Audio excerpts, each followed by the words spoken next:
Yan. Eto, pag-usapan naman natin itong si Congressman Sandro Marcos.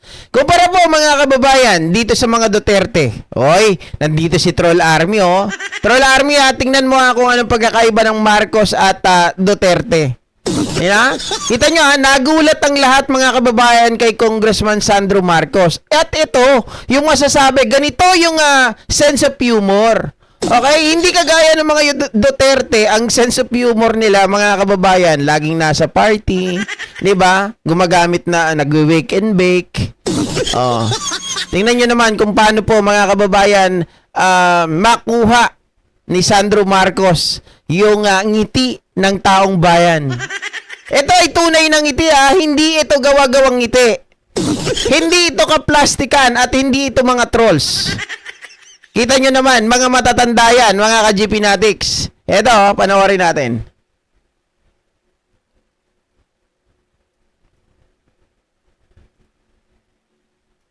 Since I was young, I've been surrounded by educators. From my grandmother to my mother and now to my wife. Bear in mind, speech to ng tatay ko, hindi akin. I have seen, just making that clear, I have seen the countless sacrifices that teachers make every day.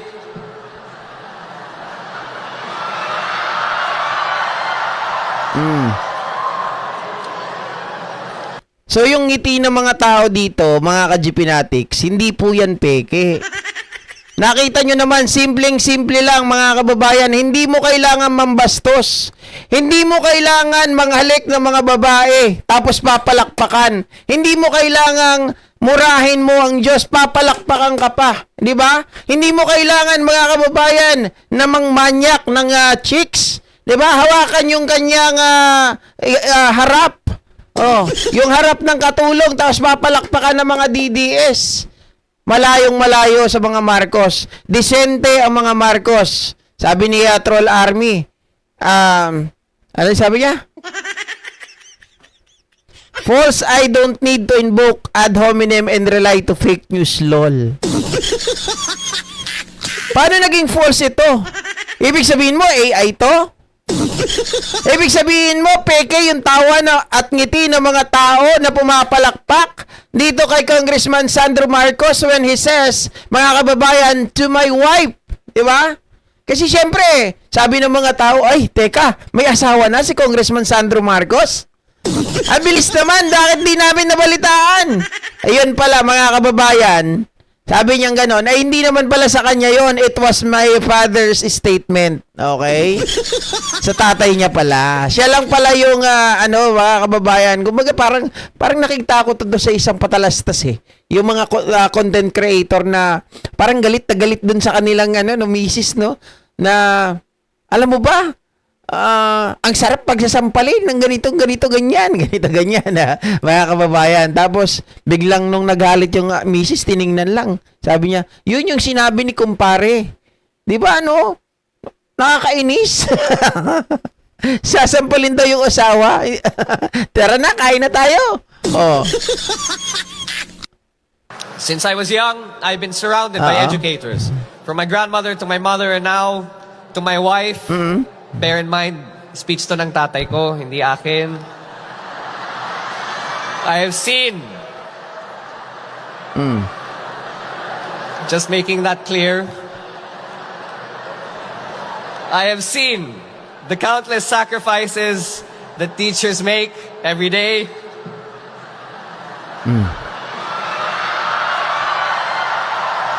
Pero mga kababayan, nakaka-touch din to, no? Sa totoo lang. Hindi man kumaga para sa akin, simple word, simple statement, mga kababayan, pero nakakahuli ito ng damdamin puso ng mga teachers. 'Di ba? Na sila ay binavalue natin or binavalue ni PBBM at ng kanyang pamilya, mga kababayan. 'Di ba? Yan ang tunay na pagmamahal. Hindi lang ito kami ang nagtaas ng sweldo nyo. Hindi ganun. Di ba kasi yan lagi ang sinasabi ng mga Duterte. Itinas namin ang sweldo nyo. Kami ang dapat yung pakinggan. Doon ba natatapos yun sa sweldo? And I don't believe, mga kababayan, na sweldo lang ang dapat ayusin. Hindi yun ang dapat. Kasi secondary lang yun eh. Ang kailangan natin dito, yung mausay talaga na pagmamahal, malasakit sa mga teachers natin.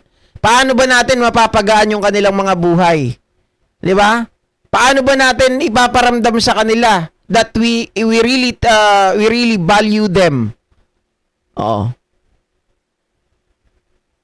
Yung simpleng ngiti na to, mga kababayan, ito yung bagay na hindi mo kayang bilhin. Yung ngiti na to, ito yung bagay na hindi mo kayang makuha kahit saan. 'Di ba?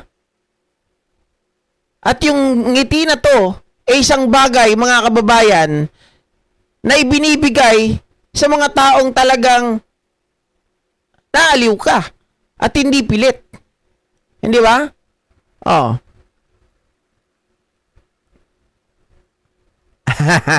Lola, action speaks louder than words daw. Oo naman, nakita nyo naman yun eh. 'Di ba? Nakita nyo naman ano ba yung ano ba yung actions ng mga tao? Oh. 'Di ba? Meron silang smile sa kanilang sa kanilang mga mukha. Oh, hindi yun pinilit.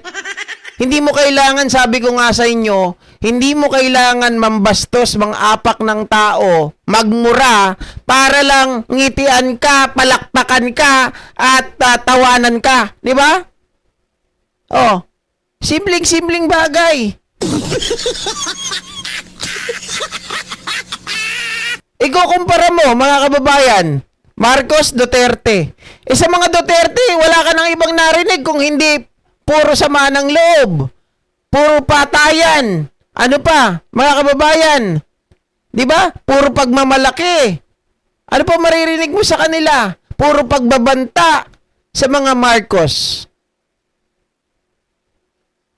Meron ba kayong narinig na mga ganon? Wala. So malayo sa katotohanan.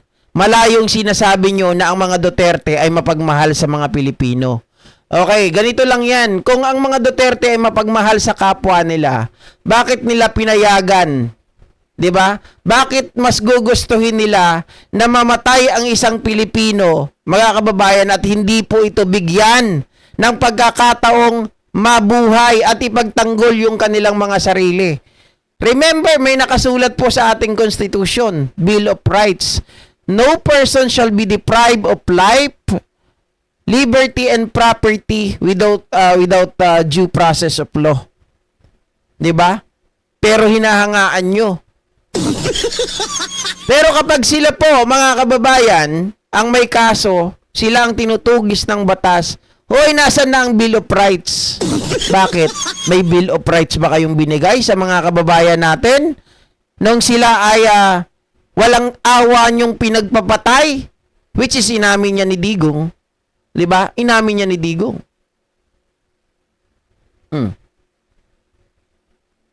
Tama. Ma'am Norma, sense of humor of Sandro Marcos brings laughter to everyone. Walang kabastusan. Hindi mo kailangan, mga kababayan, na magpakita ng kamanyakan. Oh. 'Di ba?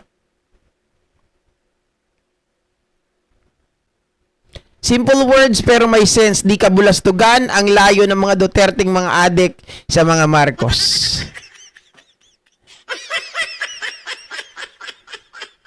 I'm just telling the truth. Yun ba ay ad hominem?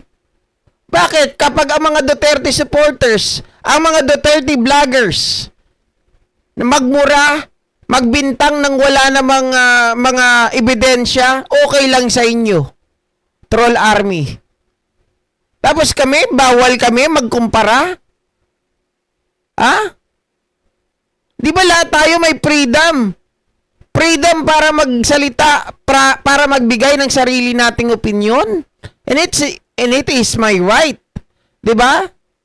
Kung ayaw mo marinig yung mga sinasabi ko, nasasaktan ka, then bahala ka na. Ganun lang naman yun eh. Kung gusto mo, marinig yung mga gusto mo lang marinig at pabor sa yung pandinig. 'Di ba? Yung mapapalakpak ka, di wag ka sa aking manood para hindi mo marinig yung mga bagay na yon. I'm just trying to compare the Marcoses and the Dutertes. Kahit naman nasabihin natin aminin nyo ang katotohanan. Ang mga Marcos, hindi kagaya ng mga Duterte, na ang maririnig mo ay puro mura. 'Di ba? Puro mura, puro patayan, puro pagbabanta, puro galit ang kanilang mga nasa dibdib. Ang kanilang mga utak ay utak demonyo. Pero sa mga Marcos, ngiti ang ibibigay sa inyo. Oh.